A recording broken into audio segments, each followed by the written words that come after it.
Hello everyone, I am Miss Amruta Jadhav, ma'am, your physics teacher.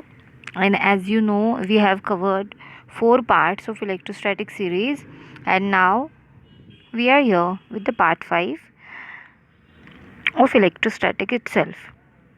So let's not waste time and let's move towards what will be there in part 5. First, obviously, we are going to revise what we have done in the previous lecture.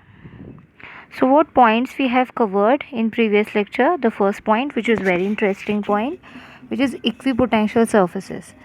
The video for this I have posted in English as well as in Marathi. So if you have query regarding this, please let me know. I'll try to solve your all queries. Okay.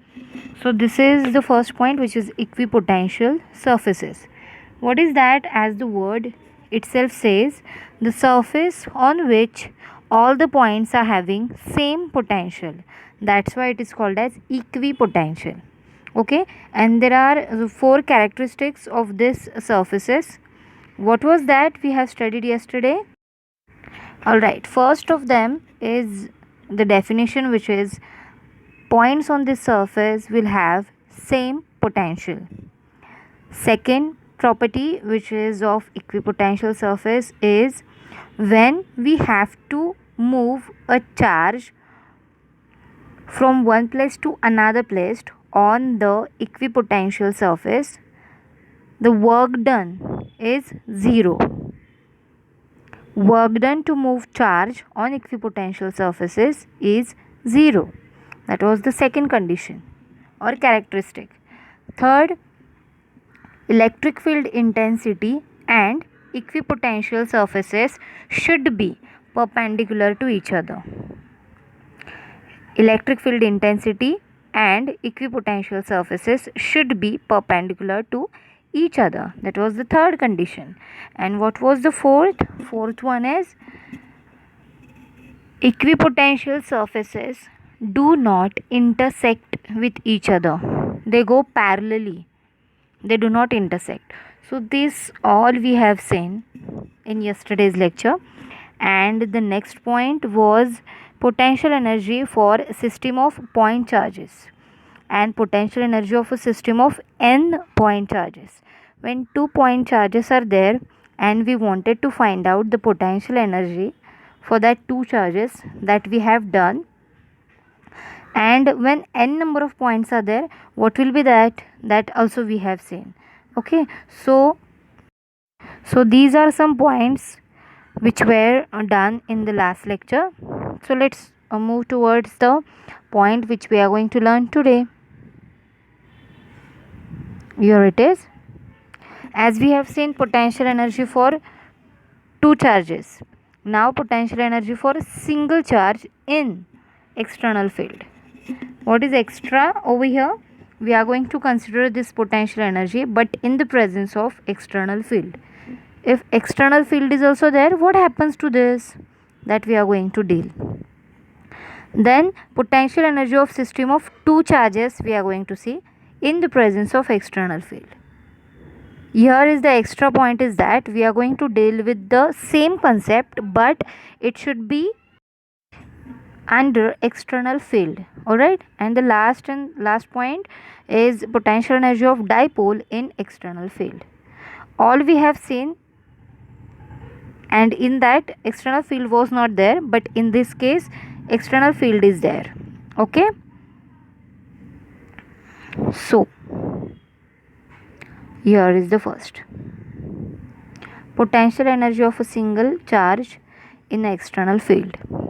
Okay, so as we have seen, or we are going to see, in the presence of external source. Now I wanted to clear one thing, that external source could be known, could be unknown or unspecified. All right, okay, but what is known in this case? Electric field E is known to us, or we can say electrostatic potential V due to this external sources is known, but external source could be known, could be unknown or could be unspecified. We don't know what kind of external source is there. Okay, is it clear to all of you? I'm considering it is clear, and then I'm moving forward that in this case, as we know, what is potential energy? Potential energy is nothing but the work done to carry a charge from infinity to a certain point, right?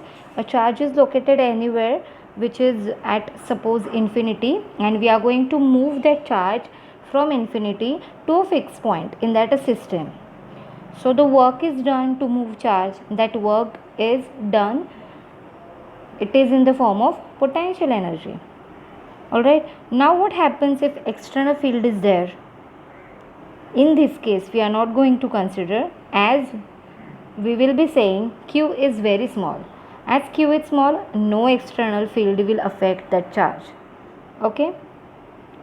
The external electric field E corresponding to the external potential may vary from point to point, as we don't know where is the point is located, so it may vary, potential may vary.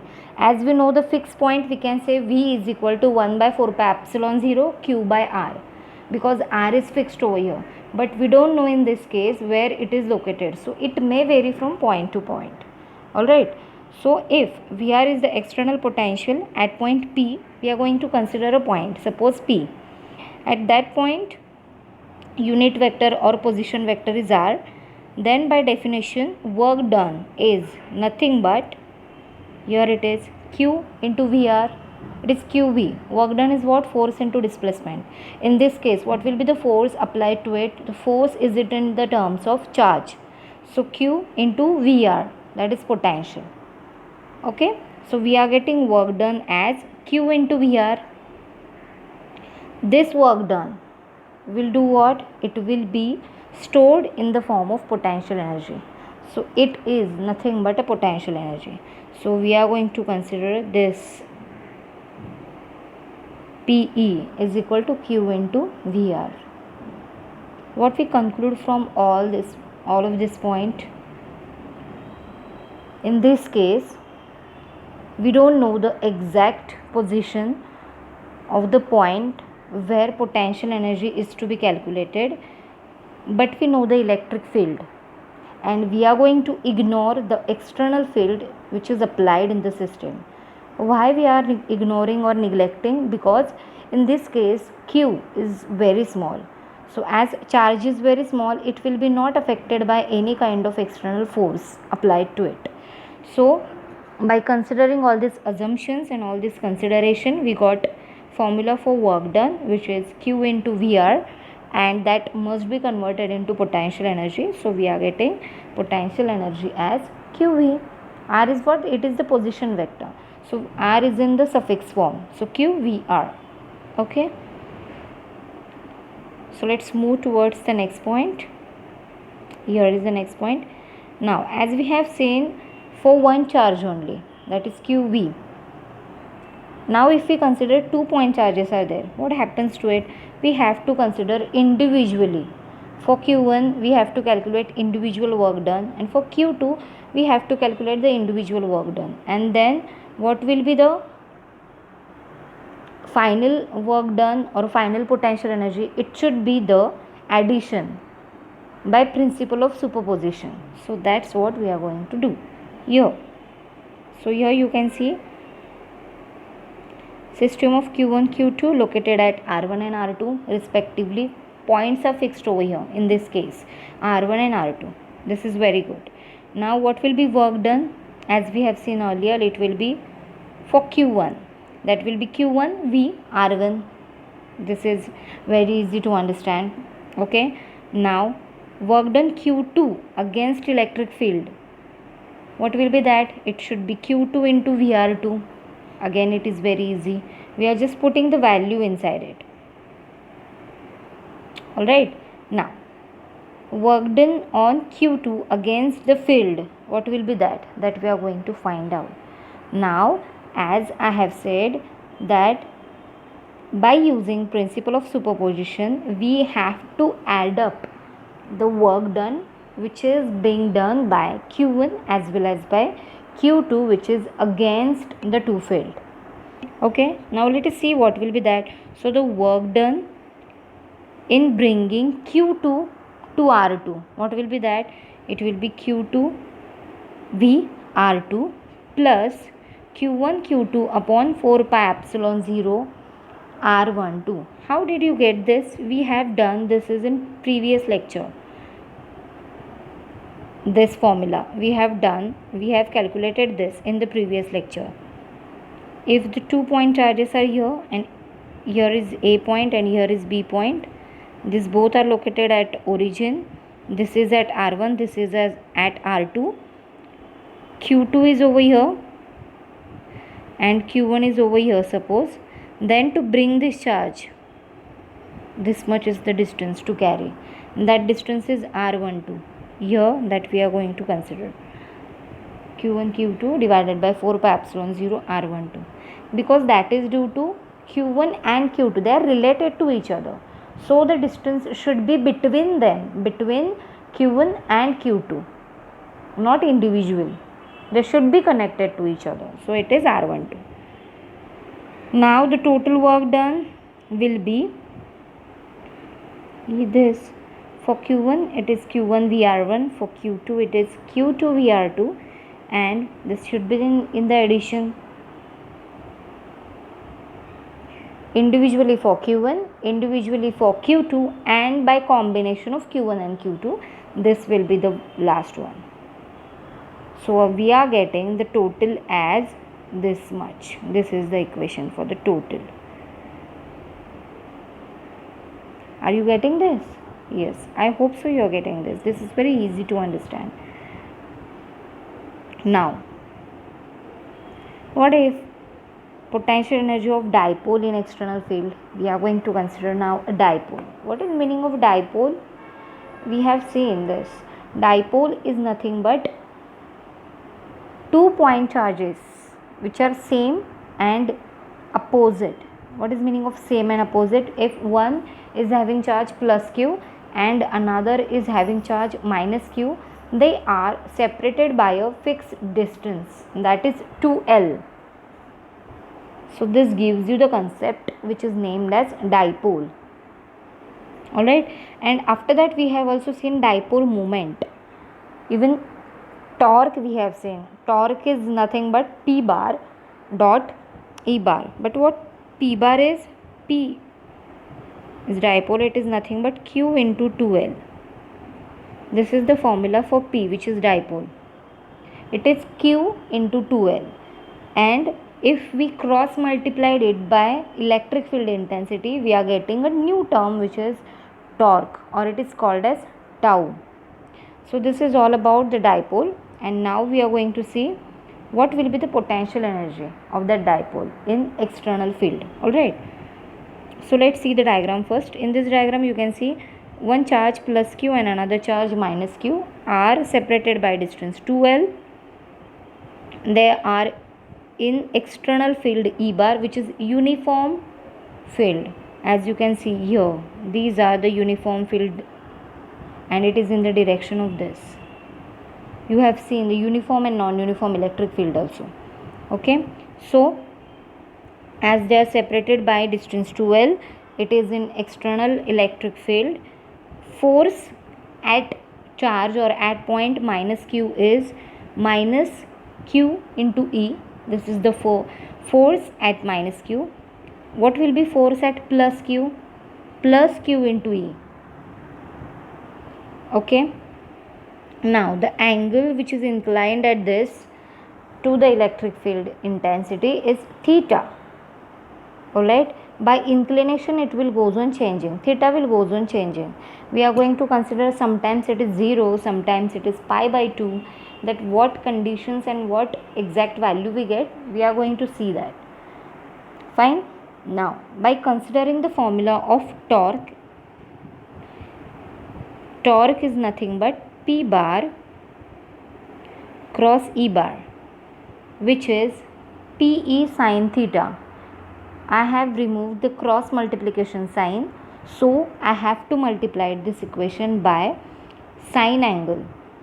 If dot product is there, I have to multiply it by cos theta. But as here is the cross product, so I have multiplied it by sine theta. So we are getting tau as PE sine theta. Now, what will be work done over here? So, work done is nothing but integration, which is from theta 0 to theta tau regarding theta into d theta. Alright, this should be dependent on each other. What is the meaning of dependency? If tau theta is written over here, it should be multiplied by d theta when we consider integration of anything. If it is tau x, so it should be multiplied by dx. So that is the meaning of this. We have to take the dependency of two quantities. Alright, now we can put the value of tau over here, which is P sine theta. So I have put the value over here, that is integration from theta 0 to theta PE sine theta into d theta. Now you must know the integration of sine x. What is that? It is minus cos x. Plus c should be there because constant term should be there, but we are not going to consider because limits are already known to us. If there is no limit is given, then you can put a constant term. Now we are going to put that value in the another one, which is as P, which is dipole, is constant, E intensity is uniform, which is constant.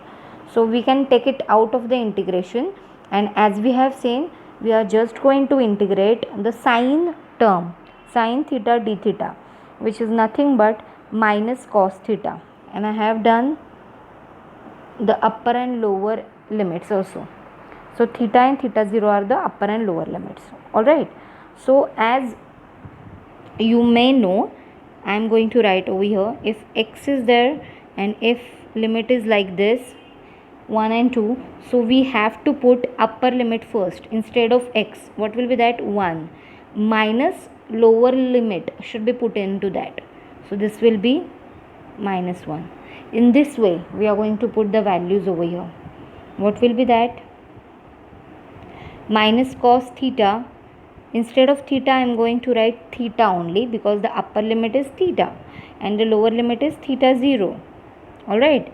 So PE minus cos theta minus of, as your minus sign is there, theta 0.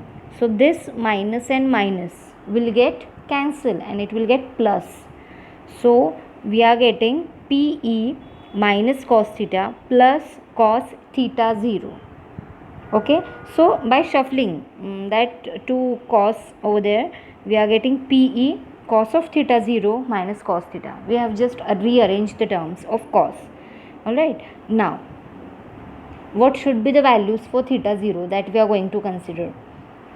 Now this work done, we have got the work done over here. This work done can be stored in the form of potential energy of the system in the position when the dipole makes an angle theta. This is for angle theta only.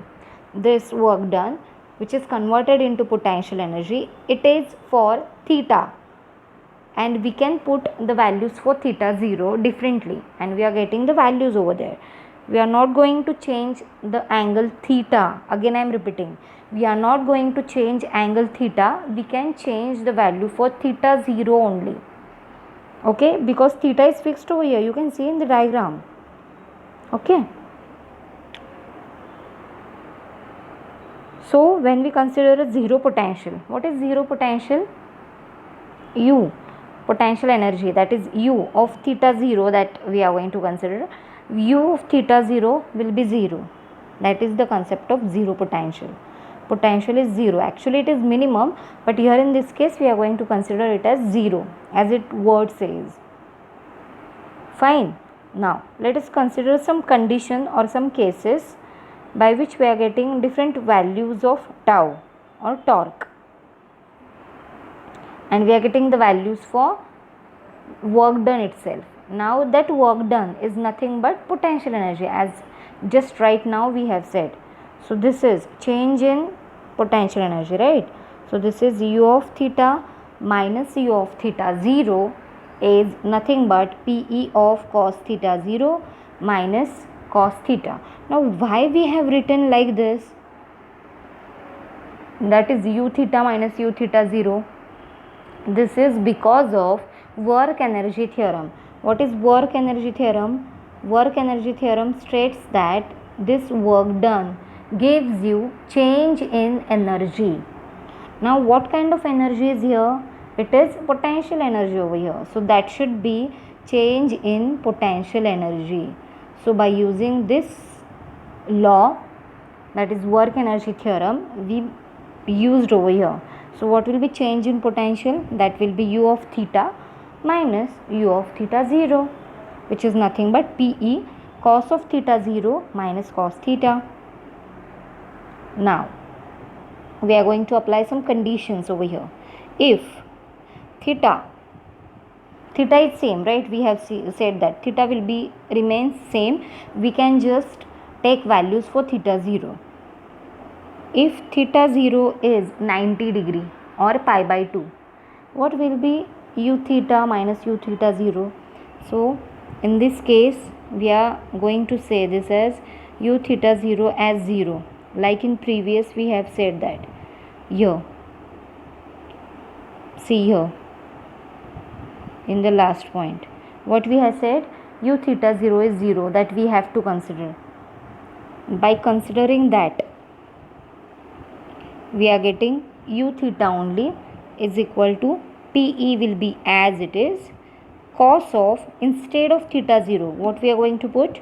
Pi by 2. So cos of pi by 2 minus cos theta 0 not, sorry, cos theta, I'm sorry. So what is cos 90? Cos 90 is nothing but 0. By putting the value, we are getting u as minus Pe cos theta only. I hope you got this. We are considering u theta 0 as 0.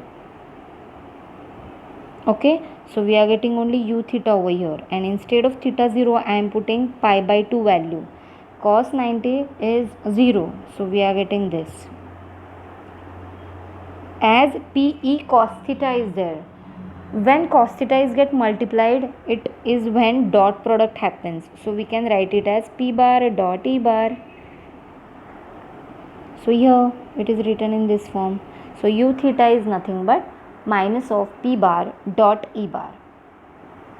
To remove that cos theta or angle term, we can say in this, in direction form. Okay. Now if theta 0 is 0, if it is not making angle, if initially dipole is parallel in the field E bar, means we have said that this is the electric fields lines and this was the dipole, right? And it is making some angle theta, and we are considering some properties of it. When it is 90 degree, the diagram should be like this. This is uniform electric field and this dipole is like this. Minus q is here, plus q is here, distance between them is 2l. So this is producing 90 degree angle. So this is for this condition, for the first one. Now we are considering if the dipole is parallel in the field. This is the field, and in this field, this is the dipole. Suppose I am darken it, plus q and minus q, which is separated by distance 2l. Force over here is minus q into E, and force over here is plus q into E. So this will be that condition when theta 0 is 0, when it is parallel to this electric field. Here is the electric field. Electric field is like this, and dipole is parallel to all these lines. Alright, so we are getting this. Now to put that, what will be cos 0? It is 1, obviously. So you are getting u theta as Pe into bracket 1 minus cos theta. So these are the two conditions what we got. First, when it is perpendicular, that we got minus P bar dot E bar, and second is when it is 0, then it is parallel. So we are getting PE into bracket 1 minus cos theta. This may ask for numericals, and all of these questions, that means the first point may ask for 2 marks. What is that? What was the first point in this?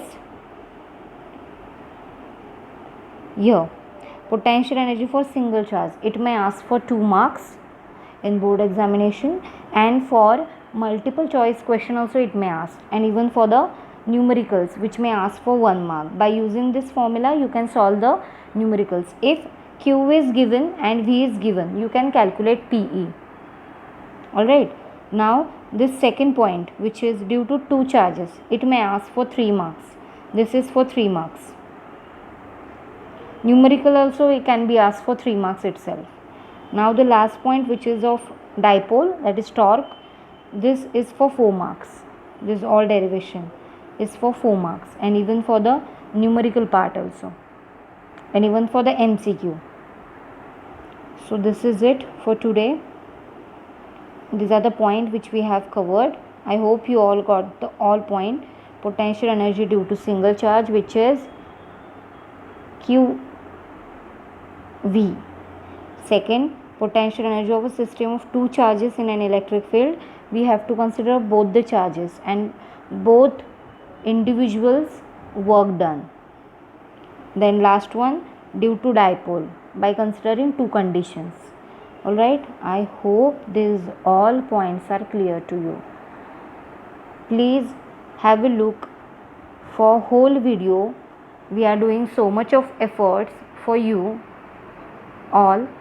Please at least watch the video once for the full length. That means if it is of 30 minutes, please have a look for 30 minutes.